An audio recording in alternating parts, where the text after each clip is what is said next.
할렐루야. 지난 한 주간 건강하셨습니까? 모두 평안하시지요? 예. 이제 본격적인 풍요의 계절, 가을로 접어들고 있습니다. 우리 성도님들, 물질의 풍요, 갑절의 축복도 중요하지만 무엇보다 이 계절에 믿음의 열매로 우리 하나님을 기쁘게 하는 가정과 또한 교회 되기를 주님의 이름으로 축원합니다. 우리 옆에 계신 분들과 앞뒤로 함께 정답게 인사하실 때 고난 가운데 세임 주시는 하나님께 감사하는 성도가 됩시다. 인사해 보겠습니다. 시작. 고난 가운데 세임 주시는 하나님께 감사하는 성도가 됩시다. 네, 믿음대로 되어질 줄 믿습니다. 예. 사람의 나이가 40이 되면 이를 불혹의 나이다 이렇게 얘기합니다. 불혹이란 이제는 유혹이 그 사람을 좌지우지 영향을 미치지 않는다. 즉 유혹에 현혹되지 않는 나이가 40이라는 거예요. 그래서 40살이 넘어가면 불혹의 나이다 이렇게 얘기합니다. 그만큼 세상을 살아오며 그동안의 경험과 지식을 통해서 무엇이 옳고 무엇이 그른지 구별할 수 있는 나이, 또 다른 사람에게 쉽게 속지 않고 항상 정도를 걸으며 법대로 또 자기가 생각한 바를 이룰 수 있는 그러한 나이가 바로 이러한 불혹의 나이다 이렇게 얘기합니다. 다른 말로는 중년이라는 말도 사용하는데 1990년대만 해도 중년 그러면 30대가 넘어가면서 중년이라고 불렀어요. 그런데 인간의 수명이 이제 120살을 살아가는 그런 시대에 접어들다 보니까 2020년대부터는 40대 중반부터 60대까지를 이제 우리나라는 중년이다 이렇게 얘기하고 있습니다. 40살이 중년이라고? 그러면 나는 지금 한참 지났는데 나는 말년인가?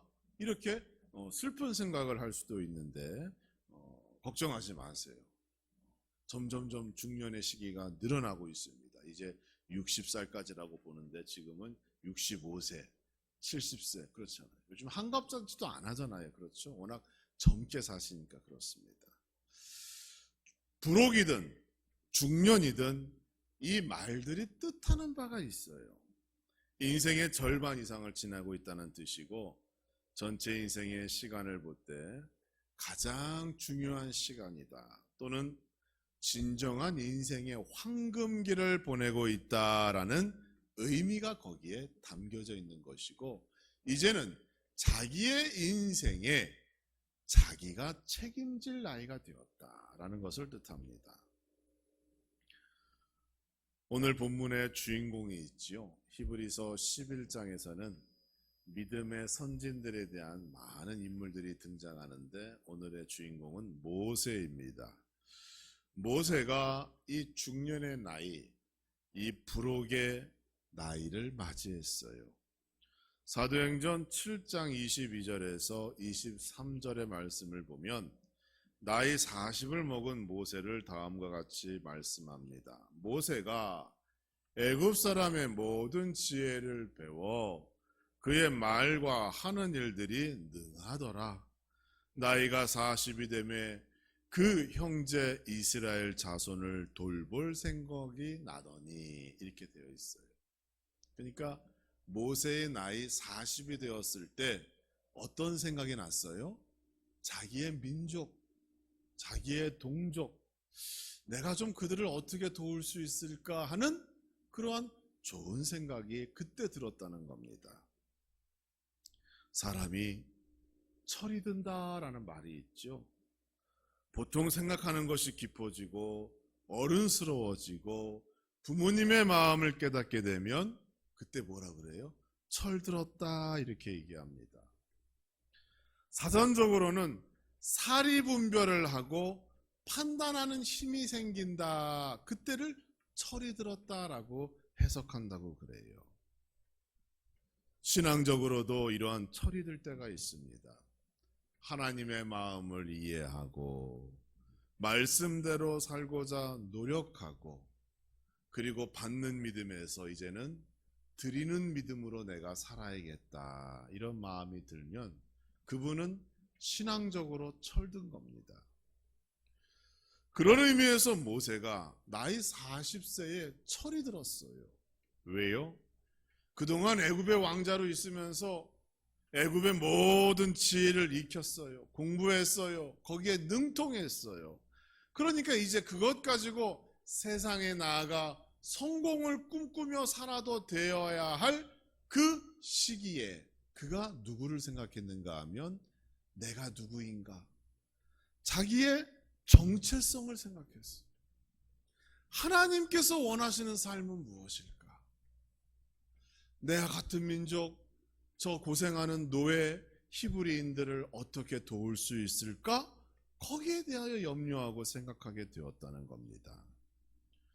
애굽의 왕자로 나름 보장된 인생이 준비되어 있었지만 그가 나이 40이 되면서 하나님의 존재를 깨닫게 되고 자신의 정체성을 깨닫게 되고, 그리고 새로운 삶, 새로운 인생의 목적을 가지고 그가 한 번 더 거듭나는 시간을 맞이하게 되었다는 거예요.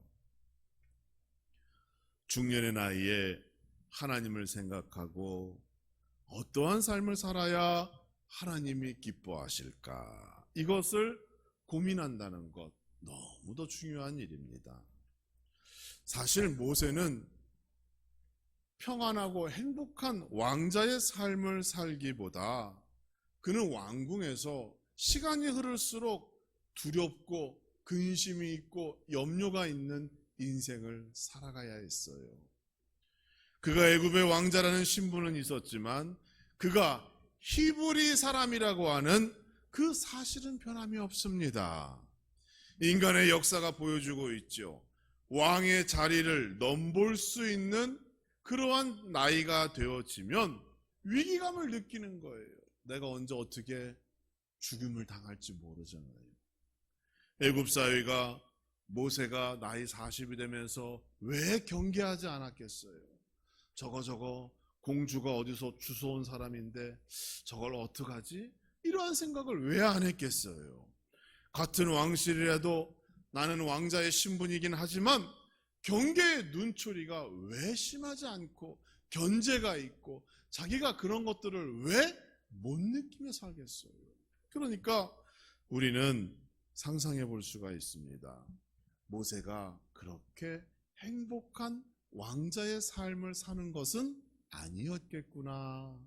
그에게도 근심이 있고 염려가 있고 걱정이 있고 나름대로의 고난이 있었겠구나. 이렇게 우리가 상상해 볼 수가 있습니다.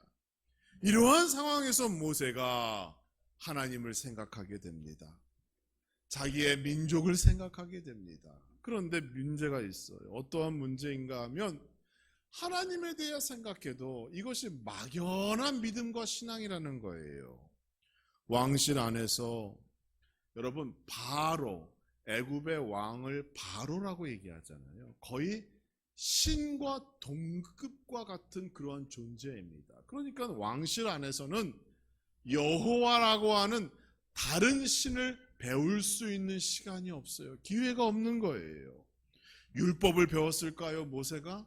그러지 않았을 겁니다. 어려서 자기 어머니가 유모록 왕궁에 들어와 있었지만 그때 뭐 하나님에 대해서 알고 말씀을 들었을지는 모르지만 청년이 되고 나이 40이 되면서 그가 언제 한번 체계적으로 하나님의 율법을 배워본 적이 있었겠어요? 하나님의 존재는 믿지만 믿음이 무엇인지 제대로 알려주는 사람이 없었던 겁니다. 그러니 종합해 보면 모세라고 하는 인물이 나이 40을 맞이했을 때 여러분 어느 정도 가늠이 가실 겁니다. 인생적으로는 불안해지기 시작했고 근심과 걱정이 생기기 시작했고 하나님에 대한 열망은 있었으나 그 누가 자기에게 그것을 알려주는 사람도 없었고, 그러니까 어때요? 육체적으로나 영적으로나 그가 침체될 수밖에 없는 것이죠. 오늘날 현대인의 삶이 이렇습니다. 우리의 모습이에요. 겉으로는 풍족하고 여유로운 삶을 사는 것 같아 보여도 그 내면을 들여다보면 행복하다고 스스로 고백하고 인정하고 감사하는 사람이 많지 않습니다.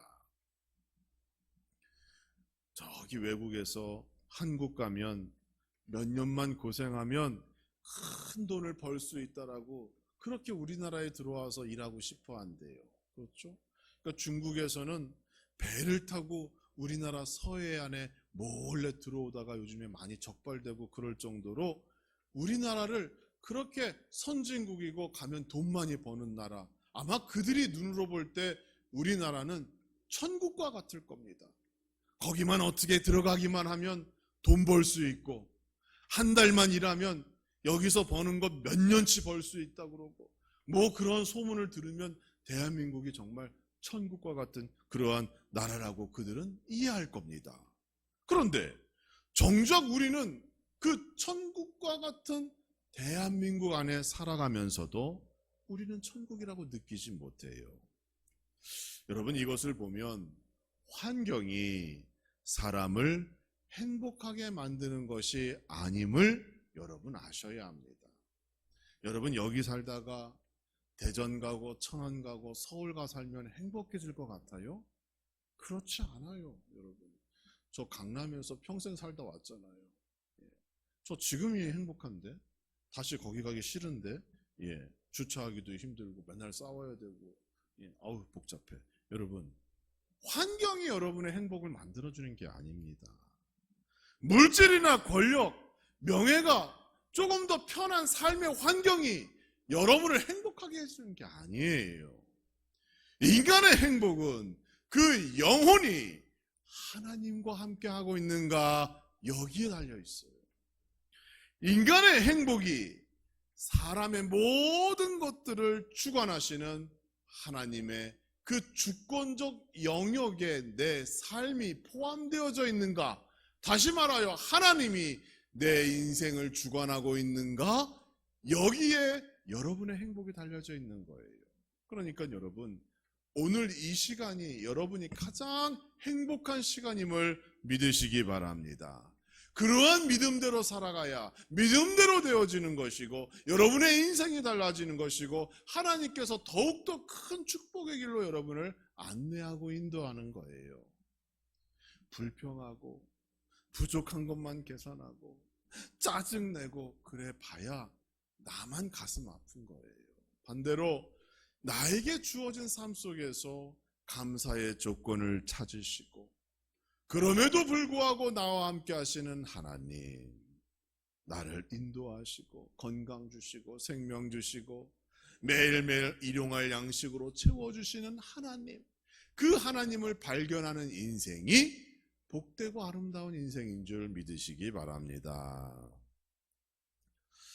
모세가 이러한 상황 속에서 하나님에 대한 궁금증과 열망이 조금씩 싹트고 있을 때 우리 하나님께서 결단하십니다.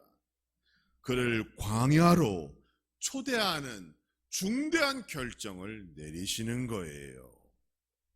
어느 날 한 히브리인이 원통한 일을 당하게 됩니다. 사도행전 7장 24절을 보니까 이렇게 말씀합니다. 한 사람이 원통한 일을 당함을 보고 보호하여 압제받는 자를 위하여 원수를 갚아 애굽 사람을 쳐 죽이니라, 이렇게 되어 있어요. 누가요? 모세가 그랬습니다. 모세가 같은 민족이 원통한 일을 당하는 것을 보고 내가 그를 보호해야겠다라는 마음으로 원수를 갚아 그 애굽 사람을 쳐 죽이는 일이 발생하게 돼요. 원통한 일은 무엇일까요? 어느 학자는 성폭행이다 이렇게 얘기합니다. 노예로 일하고 있던 이스라엘 백성들 가운데 여성 노동자에 대한 이러한 성폭행의 사건을 원통한 사건으로 성경이 얘기하고 있고 그것을 본 모세가 원수를 갚아 그를 죽였다 이렇게 해석하는 분도 있더라고요. 원인이 무엇이든지 간에 모세가 그 광경을 보고 분을 참지 못하고 자기가 내 민족을 보호해야겠다라는 그런 좋은 의미로 살인을 저질렀어요. 그가 더 이상 애굽에 머물 수 없는 환경을 하나님께서 만드신 거예요. 이뿐 아니라 하나님께서 한 번 더 단도리를 치시는데, 모세가 기도했던 것과는 달리 자기가 그런 일들을 행하면 이스라엘 공동체가 자기를 보호해 줄 줄 알았어요. 내가 이미 같은 민족을 위하여 그러한 일을 저질렀기 때문에 같은 이스라엘 백성들, 히브리 공동체가 자기를 감싸주고 보호하고 숨겨줄 줄 알았어요. 그런데 사도행전 7장 25절의 말씀을 보니까 그렇지 않은 겁니다. 여기서는 그는 모세입니다. 그는 그의 형제들이 하나님께서 자기의 손을 통하여 구원해 주시는 것을 깨달으리라 생각하였으나 그들이 깨닫지 못하였더라, 이렇게 되어 있어요. 그들이 모세가 왜 그러한 일을 행했는지를 깨닫지 못하고 나중에 가서는 모세를 향하여 히브리 공동체에서 뭐라고 그럽니까? 저 사람이 애굽 사람도 죽이더니 이제는 우리도 죽이려 하는가 보다라고 얘기하게 되는 거예요. 그래서 모세가 애굽에서 머물 수 없는 상황에서 이제 광야로 도망가게 되는 겁니다. 모세는 생각했습니다. 같은 백성들의 원통함을 해결해주는 해결사로서 내가 좋은 소문이 날 것이다 라고, 그리고 그들이 나를 보호해 주겠지라고 상상했어요. 그런데 그렇게 되지 않았습니다. 오히려 히브리인들이 모세를 몰아세우고 거짓 소문을 내며 보호해 주지 않는 거예요. 하나님께서 모세를 광야로 자꾸 그런 식으로 밀어내시고 그의 삶에 관여하시는 겁니다. 광야로 도망가는 모세를 상상해 보시기 바라요. 나이 40이 되었습니다. 중년, 불혹의 나이가 되었어요. 이제 좀 사람답게 살아보자 라며 자신의 인생의 꽃을 피워야 할 그 시기에 그는 살인자, 배신자, 도망자가 되었습니다. 여러분 재밌죠? 원통한 일을 해결하기 위하여 자기가 나섰는데 오히려 자기가 원통한 사람이 된 거예요. 문제를 해결하기 위하여 자기가 나섰는데 오히려 자기가 그 이전에 경험하지 못한 엄청난 문제를 안게 된 겁니다. 애굽 사람의 눈에는 은혜도 모르는 살인자요 배신자가 되었어요. 히브리 사람 눈에는 주제도 모르고 설치는 바보 같은 그러한 사람이 되었어요. 이것을 조용히 모든 것들을 지켜봐 보고 계시던 분이 계셨습니다. 원통한 모세, 누가 보고 계세요? 하나님이 보고 계십니다. 모세를 광야로 초대하였고 하나님께서 그를 만나 주시고 그가 예수 그리스도를 경험하기 위하여 그에게 새로운 40년 광야에서, 미디안 광야에서 목자로서 새로운 인생의 삶을 살도록 하나님께서 만드신 겁니다. 이러한 섭리 가운데 모세가 광야 학교로 나가게 됩니다. 우리가 알다시피 모세는 이 미디안 광야에서 40년 동안 하나님의 직접적인 훈련을 받게 됩니다. 애굽의 왕이 되는 훈련이 아니에요. 양을 돌보는 목자의 훈련입니다. 하나님께서는 모세를 애굽이나 가나안의 정치적인 위대한 지도자로 만들 생각이 없으셨어요.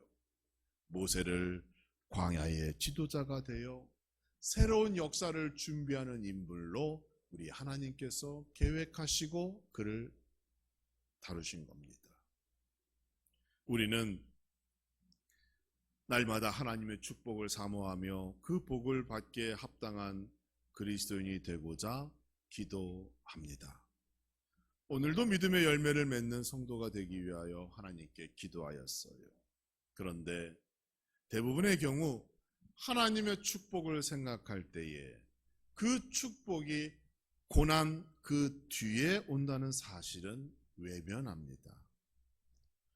모세가 이스라엘의 가장 위대한 지도자가 되기 위하여 40년이라는 광야에서 고난의 시간을 보내게 돼요. 그리고 나중에 또 40년의 인생은 이스라엘 백성들과 함께 가나안 땅으로 가는 여정에 참여하게 됩니다. 40년이라는 이 광야 학교에서 무엇을 배웠어요? 하나님께 배움의 시간을 가지며 자기와 동행하시는 하나님, 어떠한 환경 속에서도 나를 인도하시는 그 절대적인 하나님을 신뢰하는 시간을 배우게 되는 거예요. 애굽의 삶과 광야의 삶은 근본적으로 다릅니다. 애굽에서의 삶은 어때요?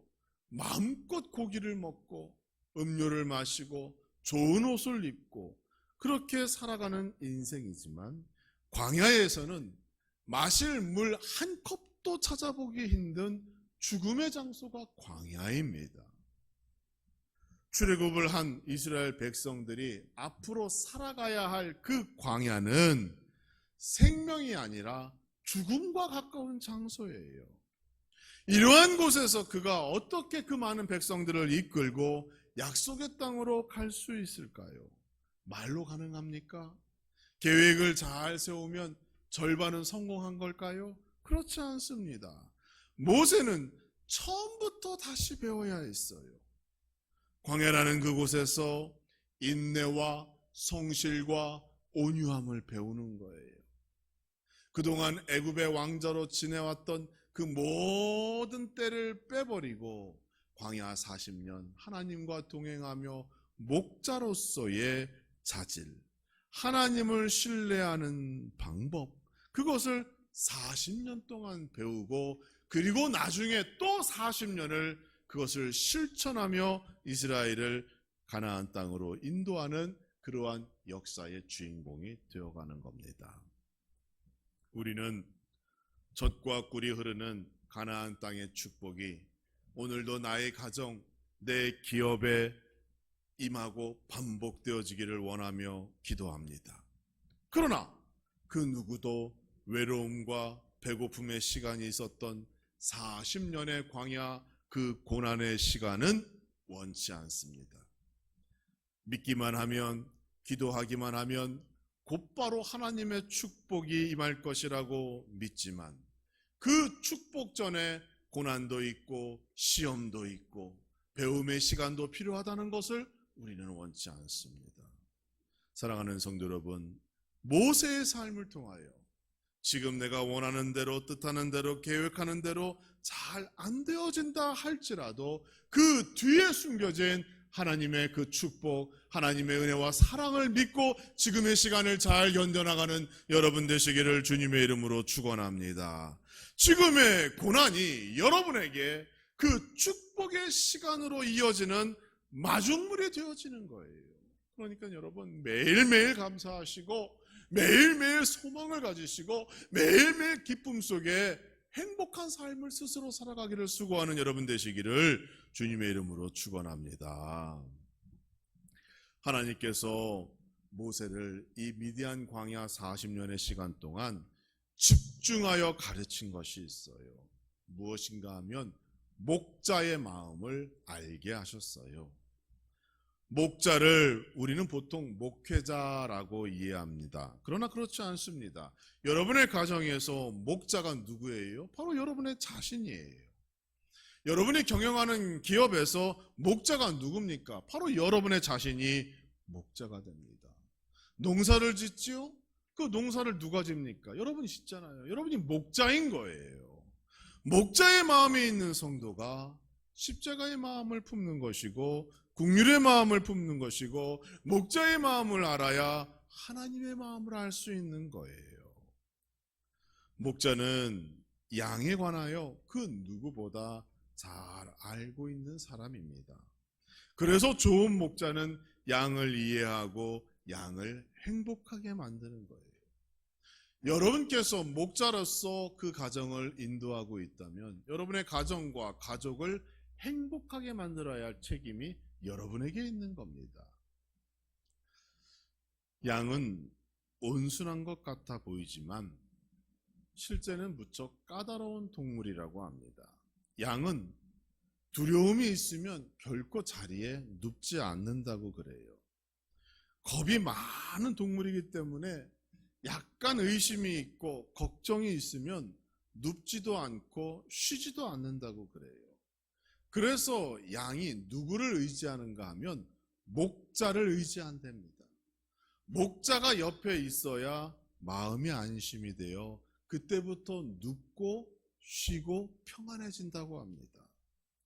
또 양은 자기들끼리 싸우면 그 자리에서 결코 눕는 법이 없대요. 주변에 벌레가 많아도 눕지 않는답니다. 배고플 때도 눕지 않는데요. 배가 고프면 더 크게 울고 배가 부르고 평안하고 안심이 되어야 비로소 자리에 눕는답니다. 이러한 까다로운 조건을 채울 수 있는 사람이 목자인 거예요. 그래서 양은 목자 없이는 하루도 살아갈 수 없는 그러한 동물입니다. 모세는 광야에서 자신이 목자가 되는 법을 배웠습니다.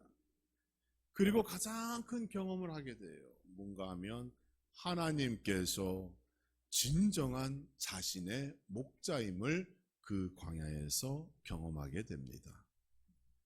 나를 창조하시고 내 인생의 역사를 주관하시는 하나님이 정말 나를 여기까지 인도하여 주신 참 좋은 목자이시구나라는 것을 그 미디안 광야 40년 기간 동안 그가 배우고 깨닫게 된 거예요. 그리고 새로운 사명과 명령을 받아 애굽에게 다시 돌아가 바로에게 돌아가 이스라엘 백성들을 꺼내 나오는 겁니다. 광야에서 혼자 외로움에 떠는 줄 알았지만 하나님께서 시간 함께 하시고 내 곁에서 응원해 주시고 나와 함께하는 하나님, 그분이 나의 목자라는 것을 알았을 때 모세는 인생의 새로운 전기를 맞이하게 되는 겁니다. 위대한 하나님의 사람이 되고 위대한 하나님의 일꾼으로 변화되는 역사가 나타나게 되는 겁니다. 사랑하는 성도 여러분, 모세를 바라보며 새로운 인생의 전기를 꿈꾸기를 주님의 이름으로 축원합니다. 지금의 인생 속에서 하나님께서 나를 위하여 준비하신 길, 원하시고 바라는 그것이 무엇인지를 발견하는 여러분 되시기를 주님의 이름으로 축원합니다. 그리하면 여러분의 인생이 더욱 행복해지고 즐거워지고 기쁨과 만족이 있게 될 것입니다.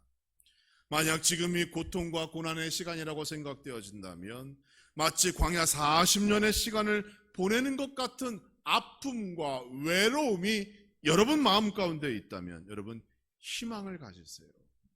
그 뒤에 하나님의 축복이 반드시 기다리고 있기 때문입니다. 이제 추수의 계절로 접어들었어요. 나의 인생 속에서 하나님의 섭리를 발견하시고 여기까지 인도하신 그 하나님을 다시 한번 인정하고 고백해야 할 시간이 다가오고 있습니다. 모세와 같이 나를 지키시고 인도하신 참 좋으신 목자 되시는 하나님을 더욱 신뢰하시고 새로운 10월 더욱 행복하고 복된 날로 살아가는 여러분과 여러분의 가정 그리고 가족 모두가 되어지기를 주님의 이름으로 축복합니다.